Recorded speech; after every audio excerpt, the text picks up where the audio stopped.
Central. Ito yung tarpaulin, punta na kayo sa Med Central. Pumunta kayo doon at ipakita nyo na member kayo ng M Global. Yun nga lang, magpa-ID kayo dito. Just sa counter. Bakit? Alam nga naman sabihin mo, member ako ng M Global. Pag-check up ako. Anong prueba mo? Tatanungin ka. Eto, member ako. Hindi pwede, magpa-ID ka dito. Ha? Kailangan may ID ka. Number 8, may scholarship program ka. Nabagay na ni Doc Ed to, di ba? Scholarship program. Nakipag-type kami sa maraming schools. Good news po, we are giving up to 50% discount as a scholarship grant. Ito po ay transferable. Alam kayo mag-aral na, iba sa inyo matanda na. Pwede mo ibigay kahit kanino. No expiration. Yung anak ko second year high school, tatanggapin na ba? Hindi. Pero pag graduate niya, pwede niya pang gamitin. At ito lang po yung scholarship na kahit bagsak-bagsak ang mga anak nyo, scholar pa rin po. Di ba ang scholarship, you have to maintain high grades? Dito, ipasa lang niya. Kahit bagsak quizzes, basta at the end of the sem, ipasa niya. Good news po. May umattend dito 3 months ago, nung enrollment period. Tumayo, estudyante, pinakita resibo. Alam niyo po, instead of paying 23,000 sa tuition fee, because of the certificate na pinakita ko sa informatics, I only paid 12,000. Tontuhan mga tao. Proven kasi talaga may nag-enroll. Imagine nyo, na-save niya. Magkano? Doon pa lang, sold na siya. First sem lang yun. Second sem pa, 50%. Hanggang graduate siya, 50%. Ito, one time, lifetime. Sa tingin nyo, sulit o sulit na sulit? Yan ang kapalit ng 7,980 mo. Ngayon, paano kikita ng pera? Ito na ho. Dito na tayo matatapos na po. Matatapos na po. Alam niyo pa sino yung iba speaker? Pag nagbubura ng whiteboard, ganito. Ganyan sila magbura ng whiteboard. Alam niyo bakit? Tinanong ko isang speaker. Sir, ba't pa nagbubura kayo ng whiteboard? Bakit? Kasi mga tao daw, pag gumarap ang speaker sa whiteboard, isa-isa nag-aalisan. Kaya daw pa nagbura. Number 1, pwede kayong retailing. Sa Tagalog, benta-benta. There are people who love selling. There are people ayaw magbenta. Good news po, hindi kailangan hard selling. Ang kailangan lang po, you just have to believe and use the product. Ikwento mo lang yung produkto. Parang ganito. May kaibigan ka. Sabi natin, si Sir, first time po kayo, Sir. Pwede ba katang hiramin sa harap? Palapakan nyo naman. Sir. Pangalan po? Carlo, okay. Si Carlo, kaibigan ko. Nakuha niyo? Ngayon, iisipin ko, ano kailangan niya produkto? Sabihin natin, ito na lang. Ngayon, ilalagay ko to sa ilalim ng kilikili ko. Hoy, Carlo, kumusta ka na? Balita. Kiss, Carlo. Ngayon, habang nag-uusap kayo ni Carlo, ilipat-lipat mo sa kilikili mo to. Tapos ano nangyari? Hindi nga, grabe, Carlo, ha? Tanong, pasyente. Papansin pa na yung lipat mo, eh. Pag pinansin, ano yung nililipat-lipat mo? Ay, wala to, ang pasin to. Wala lang magiging curious yan. Pag tinanong, ano ba talaga, huwag to? Para sa ito ko itong high blood. Yung kausap ko, high blood din. O di mag-interesado, ay, bakit interesado ka? Ito isa para sa'yo. Paano ko pa na yung lipat mo? Basang-basa ang kilikili mo. Hindi pinapansin. Di mo sabihin, hindi mo naman binibenta eh. Pero susunod na magkita kayo, magdala ka ulit. Huwag mo ilalagay dito. Hawakan mo na. Carlo, kumusta ka na? Bakit sa hindi nga? Grabe ka naman, Carlo. Grabe naman. Mapansin, hindi. Mapansin. Paano ko pa na yung tuktok mo? Wala pa rin. I-plastic mo na. Dagdagan mo ng bato. Manhid ka, Carlo. Ha? Carlo, thank you. Bitawan mo, Carlo. Magkano profit mo? 25%. Number 2, direct sales.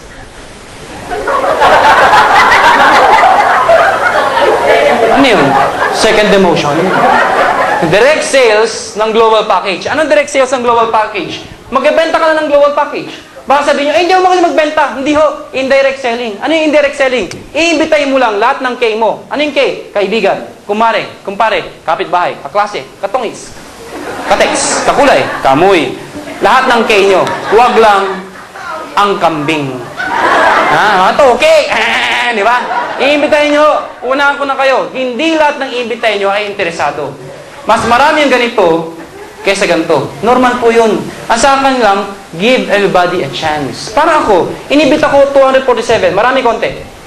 Marami. Lahat ng barkada, kaibigan, kamag-anak, kapitbahay, kaklase ng high school, kaklase ng college, naging girlfriend ko, naging boyfriend ko, pinagsama-sama ko lahat yan. Inibita ko, good news, 247. Marami konti. Marami. Ang dami nag-join. Ilan? 26. Tawa-tawa ko, hindi na ko may mambita kayo. Ang hirap kayo mag-imbita. And everybody said no. Alam niyo, kung emotional ka, bibigay ka. Ano emotional? Ayaw mo.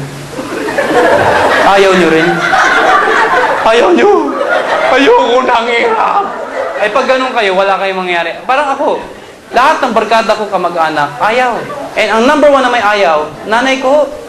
Alam mo nanay ko, kinausap ko, sabi ko, Nay, good news. Hindi na mag-physical therapy. Mag-join na ako sa multi-level marketing. Alam sabi nanay ko, anak, sige, tuloy mo. Papatayin kita.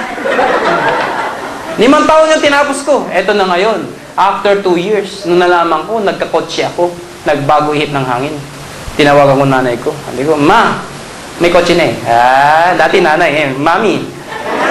Mami, uwi ang Pangasinan. Nabaita niya may kotse ako. Ano sabi? Ingat. Pangihirangin eh. Eto na ngayon. Pag uwi ng Pangasinan, dinala ko sa bahay namin. Pip, pip, pip, pip, pip, pip. Nanay ko, bilib na bilib. Bakit? Sikat na sikat ako. Pagbukas sa bintana, pagkita sa akin, anak ko yan! Anak ko! Di ba? Anak daw ako. Imagine mo, pinakain ako ng paborito ko ulam. Pinakbet, saka bunuan bangus. Pagkatapos kumain, alam ko, sikat na sikat ako sa amin. Nanay ko, bidang-bida ako. Eto na ngayon, pag uuwi na ako, pagsakay ko ng kotse, kumutok pa. Pagbukas sa bintana, Nay, Mami ba na? Mami na, di ba? Mami. Sabi niyo, anak, ingat. Thank you, anak. Yung bayad ng kinain mo. Ganyan pala magulang, no? Ang gugulang. Binulang po. Ngayon, mas baliw pa sa akin nanay ko. Alam niyo bakit? Andiyan, nakate, no? Ayan, mami ko. Wala pa rin naman mami ko. Huwag niyo nang tignan. Ang mami ko kasi pag tinitignan, umiiyak. Huwag niyo nang tignan.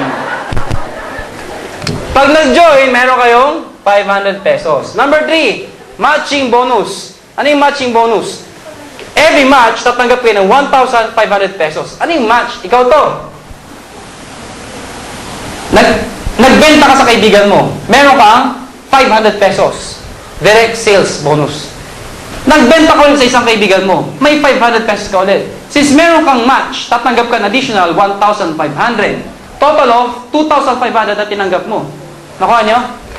Ngayon, ulitin ko. Nagbenta ka ng isa, 500 pesos. Nagbenta ka ulit, 500 ulit. Since may match ka, may additional 1,500 ka pa. Total of 2,500. Ngayon, niloko ba sila? Hindi. Dahil nung nagbayad sila, same benefit na meron ka, meron sila. May scholarship sila, nakapagpa-check up sila, may produkto sila, insured sila. Nakuha ninyo? Kung nakita nyo, nakuha din nila. Pwedeng sabay, pwedeng kinabukasan, pwedeng after 1 year yung isa. Bahala kayo kung kailan nyo imitayin yung isa. Basta may isa pa, may 1,500 pa. Ngayon, pag ito nagbenta, siya may 500. Pag ito nagbenta, siya may 500. Ikaw, hindi mo inimbita, hindi mo binentahan. Pero match, ikaw ay may 1,500. Ang galing! Paano ko malalaman? Hindi ko naman nakilala. Di ba sabi ko sa inyo kanina, may DTC sa internet? Buksan mo, meron kang dalawa. I-click mo yung income. Uy, 1,500, meron na. I-encash mo. Bukas punta ka sa ATM. Nandun na yung 1,500 mo. Ganyan ko kabilis. Ngayon, yung nangyari ba sa akin, pwede ba mangyari sa kanila? Yes, pag ito nag-imbita dito, nagbenta, may 500 siya, may 1,500 din siya. Ito nagbenta dito, may 500 siya. Ikaw, hindi magka-level, pero match, ikaw ay may 1,500. Lumalabas, every match, 1,500 ng 1,500 yan. Hindi ba kayo malugi? Bakit kami malugi? May safety net po kami. Kasi ba, sa tanong ng iba, paano 1,000 tao, 1,000 tao? Lahat yun may match ka? Yes! Overpay kayo. Hindi ho. Kasi ang babayaran sa inyong kumpanya, may safety net. Hanggang 8 match ka lang per cycle. 2 cycle per day. Which is maximum of 16 matches per day. Ano yan? Gulo-gulo, ang gulo na. Layman's term. Okay. Ito na po yun. Yung mga inimbita mo dito, nagbenta ng global package. Sa isang araw, ang nabentahan, 16. Sa kanan mo, 16 din nabentahan ng global package. Yung binenta mo, binenta ng mga inimbita mo. So, meron kang 16 match. Babayaran ka ng company, 24,000 for that day. Tanong, paano kung on the same day, ang nabenta, hindi 16? Mahirap gawin, pero nangyayari. 16 yung nabenta. 16 nito. May sumobra pa, pag 17. Any excess of 16 on the same day, ang tawag mo doon, flash out. Hindi na ho kayo babayaran. Nakuha ninyo? So, ang gagawin mo, pag may humabol na nabenta, ano sabihin mo? Ma'am, pwede bang bukas na lang bumili? Pag bukas siya bumili, counted ulit siya sa 1 to 16 mo.